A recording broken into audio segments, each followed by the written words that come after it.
Boa noite para você, bem-vindo. O JG está entrando no ar. Acompanhe o que preparamos para o nosso jornal hoje.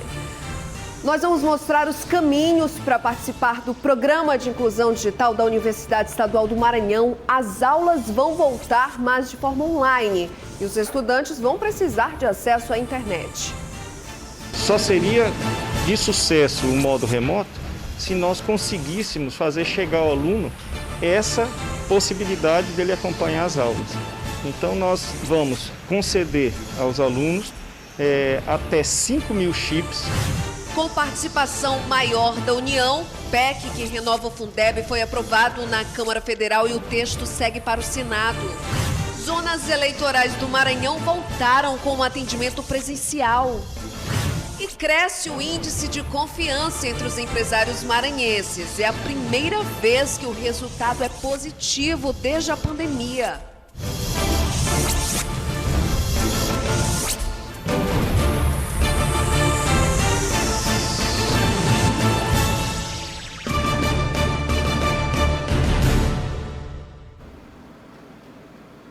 Começar o JG com boa notícia. Desde que vários setores da economia fecharam por conta da pandemia, é claro, pela primeira vez houve um crescimento na confiança do empresário maranhense. A pesquisa é da FEComércio.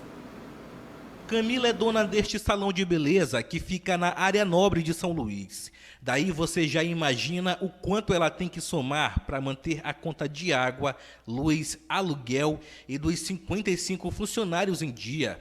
Uma missão nada fácil, que ficou ainda pior durante a pandemia. Foram 2 meses de estabelecimento fechado.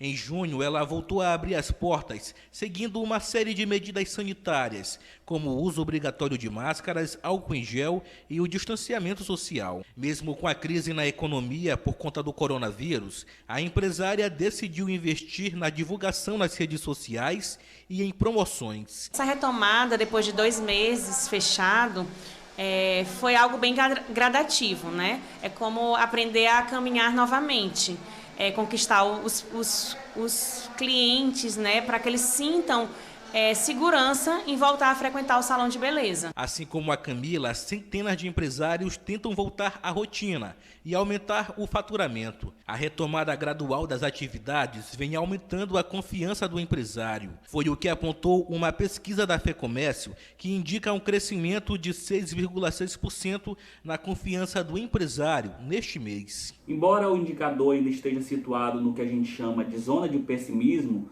que vai de 0 a 100 pontos, nesse mês de julho, tivemos a primeira variação positiva dos últimos 4 meses. Desde a chegada da pandemia do novo coronavírus em São Luís, em março, tivemos 4 quedas consecutivas do nível de confiança empresarial. Com as atividades voltando aos poucos, os índices de venda estão crescendo, mesmo que de forma tímida. A Camila oferece diariamente promoções e investe num bom atendimento para atrair os clientes e aumentar a autoestima de quem chega em busca de sair totalmente renovada. Estamos 2 meses fechados, né? E essa volta tem sido algo que a gente está tentando encantar o cliente. Então a gente... Mudanças com essa pandemia, né? Até a data das eleições mudou. Sabe outra alteração também? O Tribunal Superior Eleitoral decidiu suspender a biometria neste ano. Isso gerou uma polêmica, porque tem candidatos que não gostaram dessa decisão do TSE. O processo eleitoral de 2020 passa por mudanças inéditas por conta da pandemia da Covid-19. As eleições, que normalmente acontecem em outubro, este ano serão feitas em novembro e dezembro. Agora, mais uma mudança. O Tribunal Superior Eleitoral decidiu que a biometria não será usada. Instituições representativas, como a FAMEM, enxergam a decisão de maneira negativa. Porque, se você for analisar, nós viemos do tempo da caneta e na época existia muita fraude, né? E com a biometria não, diminui as fraudes. Não é que se elimine 100%, porque nenhum sistema desse é perfeito no sistema eletrônico, né? mas o nosso sistema do Brasil é do mais perfeito de todo o mundo. Para os prefeitos, a decisão não leva em conta todo o trabalho dos municípios para garantir o cadastramento biométrico de todos os eleitores. O prefeito de Bacuri, há 3 mandatos e candidato à reeleição, teme a possibilidade de fraude com a suspensão da identificação biométrica. Através da biometria, você zera isso, né? Você está zerando a possibilidade de fraudes. E é isso que a gente deseja. Nós desejamos que o processo eleitoral seja limpo, seja transparente, e a biometria vem trazer essa possibilidade para todos nós. Apesar do pensamento contrário à decisão do TSE, a Federação dos Municípios não acredita que ela será mudada. Eu não acredito, né, nessa reversão, no sentido de voltar a ser como foi na última eleição, uma biometria, que é o que nós esperaríamos que acontecesse. O Tribunal Superior Eleitoral do Maranhão se posicionou sobre essa decisão. É positiva, eu diria positiva para o momento, claro, em razão da pandemia, entendeu? Evidentemente que a biometria foi mais um aperfeiçoamento do nosso sistema de votação, né? Mas o sistema é seguro. E as eleições continuam em pauta aqui no JG. As zonas eleitorais do Maranhão voltaram com atendimento presencial e quem conta mais detalhes para a gente é o repórter Eduardo Gomes. As 105 zonas eleitorais aqui do Maranhão voltaram a atender presencialmente. E com isso os eleitores podem ir ao fórum para realizar serviços, como emitir a certidão de quitação eleitoral e também tirar a segunda via do título de eleitor. Agora há pouco eu conversei com o presidente do TRE, o desembargador Tairone Silva, e ele deu mais detalhes dessa retomada gradual. A partir do dia 13 nós iniciamos aqui nosso retorno presencial do Tribunal Regional Eleitoral. E a partir do dia 20 esse retorno aconteceu em todas as zonas eleitorais do estado do Maranhão. Bom, apesar disso, o TRE orienta que o eleitor permaneça em casa e que ele pode também realizar os serviços pelo site do órgão. Através dos nossos canais de comunicação, o telefone, o site do TRE, internet, o certo é que a preferência é por essa forma, atendimento remoto, né? Então, os eleitores devem comparecer a cartório apenas naqueles casos indispensáveis do tratamento pessoal. Do Tribunal Regional Eleitoral do Maranhão, Eduardo Gomes, para o Jornal da Guará. E a seguir tem os comentários de Marcos Saldanha e a repercussão aqui no estado da aprovação da PEC que renova o Fundeb. O texto agora segue para o Senado. Tudo isso depois do intervalo.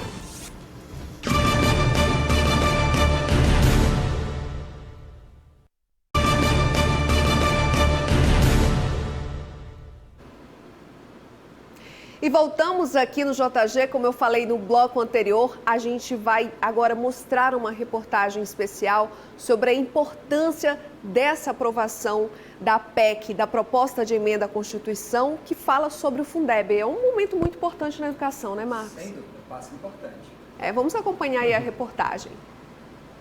Muita gente pode até não saber, mas o Fundo de Desenvolvimento e Valorização dos Profissionais da Educação, o Fundeb, é responsável por garantir o reforço para investimentos na educação infantil ao ensino médio, em estados e municípios.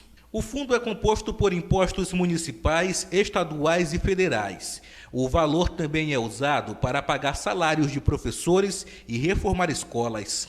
Um meio muito importante para desenvolver a educação do país, mas que estava correndo o sério risco de acabar. Mas a Câmara dos Deputados aprovou uma PEC que torna permanente o Fundeb e eleva a participação da União no financiamento da educação infantil e dos ensinos fundamental e médio. A contribuição da União vai crescer de forma gradativa de 2021 a 2026. Nos próximos 6 anos, o valor da parcela da União passará de 10% para 23% do total do Fundeb.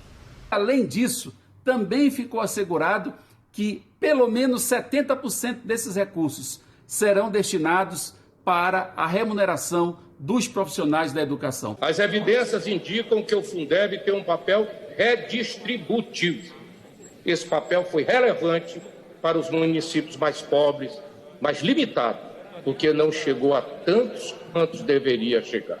A aprovação da PEC é vista como uma vitória, não somente para os profissionais da educação, mas também para os gestores municipais e estaduais. Será com certeza um alívio nessa parte financeira. E a outro fator é a permanência, né? A permanência do Fundeb para sempre será uma garantia dos professores e dos administradores dessa receita contínua, né? sem interrupção. Uma das coisas que favorece o Fundeb permanente, com o Fundeb permanente, é o aumento do recurso da União. Os recursos da União passam de 10% a 23%. Isso gradativamente até 2026. A proposta agora segue para também ser avaliada no Senado. O Fundeb é importante para o financiamento da educação pública do nosso país, porque sem o Fundeb não temos a valorização dos trabalhadores em educação, não temos a qualidade da estrutura física das nossas escolas e também compromete o ensino-aprendizagem para aqueles brasileiros que merecem, carecem e precisam ter uma educação pública de qualidade. É isso aí, Marcos. Já foi tema de comentário aqui no JG, você já trouxe para cá a importância da votação dessa PEC e falou, a gente até ficou meio preocupado por conta da pandemia, se isso ia ficar para trás, até porque o Fundeb tem um prazo de validade, né?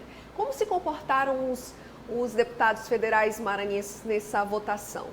Pois é, Bianca, uma votação importante, histórica, há 5 anos tramitava na Câmara Federal, não é pouca coisa, né? Ela é de 2015, essa proposta dessa PEC, havia uma discordância nesses 5 anos muito grandes, então a gente pode dizer que essa votação aí, ela foi o consenso, não é o ideal, mas é o que se conseguiu como consenso, o que significa que é uma vitória. O risco era ficar sem ela, e os nossos deputados, em sua maioria, parece que entenderam isso e votaram favoráveis, né?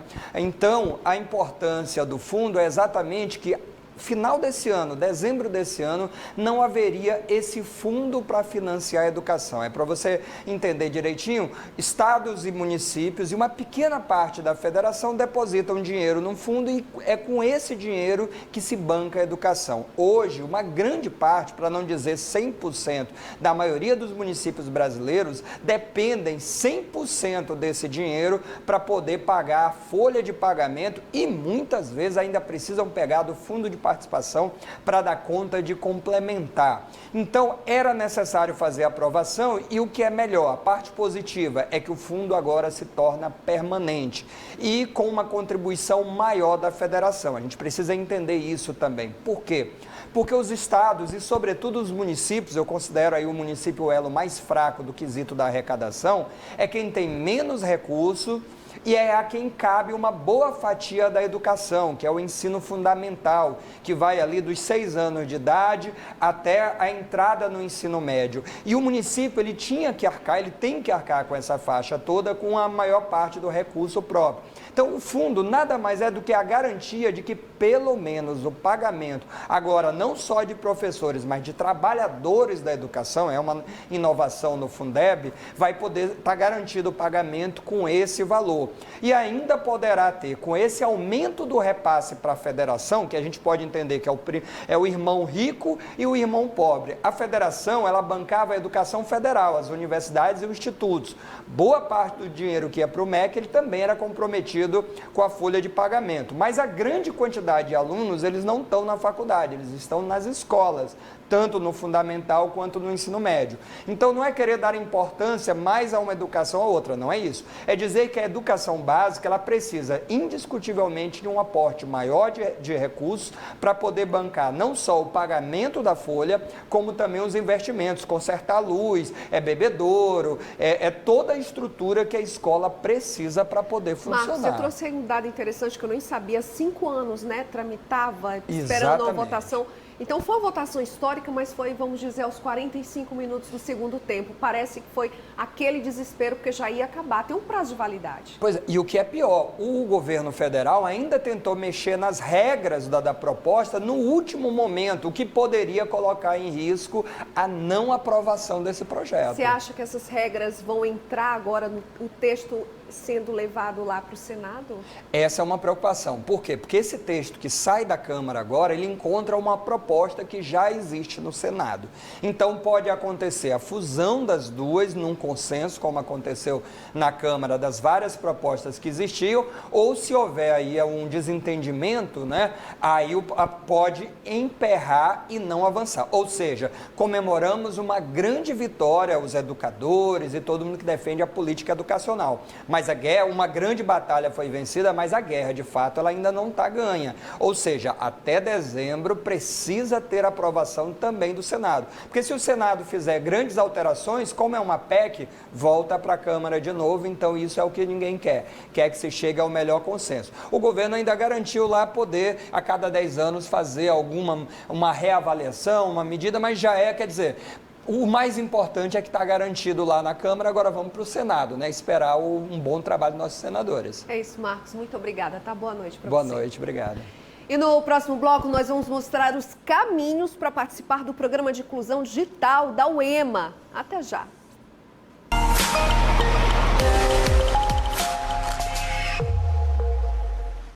Às 2h40 tem baixa mar de 0,6 metro. Pela manhã, às 8h40, tem a primeira praia-mar do dia, com 6,1 metros. A baixa-mar volta às 15h09, com 0,1 metro. E a quinta-feira termina com praia-mar de 5,8 metros, que começa a partir de 21h09.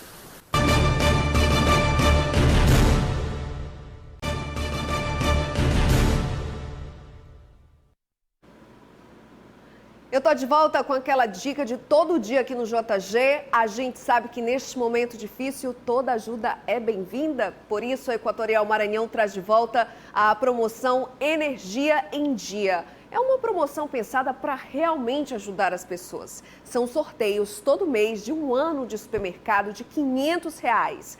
Isso mesmo, um ano de supermercado de R$500, que ajuda, né? E tem também 2 sorteios mensais de um ano de bônus de R$250 para pagar a sua conta de energia elétrica. E ainda prêmio extra, 15 casas serão contempladas com R$12 mil para trocar os eletrodomésticos e fazer aquela reforma dos sonhos. E no final da promoção tem sorteio de um carro 0 quilômetro. Eu vou te falar, hein? São prêmios que vêm na hora certa, justo quando todo mundo está precisando. Para participar, basta estar em dia com a Equatorial. Então não fique de fora. Faça o seu cadastro no site energiaemdia.equatorialenergia.com.br. Mais do que nunca, nesse momento, conte com a energia da Equatorial Maranhão. Agora dá uma olhada aqui nesse programa de inclusão digital da Universidade Estadual do Maranhão. Os estudantes podem se inscrever para receberem chips com plano mensal de dados móveis, internet, para acompanhar as aulas online. Foi essa a estratégia da UEMA para voltar com as aulas que estão suspensas por conta da pandemia. Todos os campi da Universidade Estadual do Maranhão estão assim, com salas vazias. Mesmo com a autorização do governo do estado para a volta das atividades nas universidades e escolas, aqui na UEMA deve continuar sem a presença dos alunos. As aulas serão reiniciadas no dia 24 de agosto, mas isso vai acontecer de maneira remota, pela internet. A Universidade Estadual do Maranhão ainda não tem uma previsão para voltar a oferecer as aulas presenciais. A Universidade Estadual do Maranhão, ela já liberou as atividades do ensino da pós-graduação desde maio, no modo remoto. Isso foi um teste para ver como funcionaria a universidade dessa forma, com um contingente bem menor de alunos. Posteriormente, agora no mês de julho, nós fizemos um período especial. Esse período especial também de forma remota, é um teste, um aprendizado para professores e alunos de como tornar as aulas presenciais na forma remota, só que num número de disciplinas bem reduzido. Passado esse teste, esse período de aprendizagem, vamos dizer assim, e com esse conjunto de documentos estaduais, federais, do MEC, do Conselho Estadual, por exemplo, nos permitiram projetar para o semestre letivo regular o ensino remoto. Para garantir que todos os alunos acessem as aulas, a UEMA vai oferecer chips de celular com pacotes de 20 GB mensais. 5.000 alunos serão beneficiados, mas existem critérios para ter direito. Existe um edital que está na página da UEMA e esse edital vem a solicitar comprovação de vulnerabilidade social por parte do aluno. Então ele tem que entregar documentos, por meio eletrônico, evidentemente, e comprovar que a família tem uma renda inferior a um salário mínimo e meio, que ele não tenha vínculo, o aluno, no caso, vínculo empregatício, que ele tenha cursado o ensino médio em escola pública, enfim, e preencher outros requisitos que constam lá nesse edital. As inscrições para participar desse seletivo estão abertas até o dia 27 de julho no site da UEMA. A previsão é que os cartões sejam entregues no dia 13 de agosto. Apesar dessa estratégia, a UEMA analisa as condições para retomar as aulas presenciais. O que indica é uma volta gradual, uma volta inicialmente aos laboratórios, com todos os protocolos de segurança obedecidos, enfim, uma forma que nós consigamos tentar voltar ao novo normal dentro das atividades universitárias. E por hoje é só, mas logo em seguida tem os analistas Geraldo Jensen e Natanael Júnior que recebem logo mais o advogado Carlos Sérgio Barros, especialista em direito eleitoral. E eu volto amanhã às 18h30 e conto de novo com a tua companhia. Uma ótima noite para você.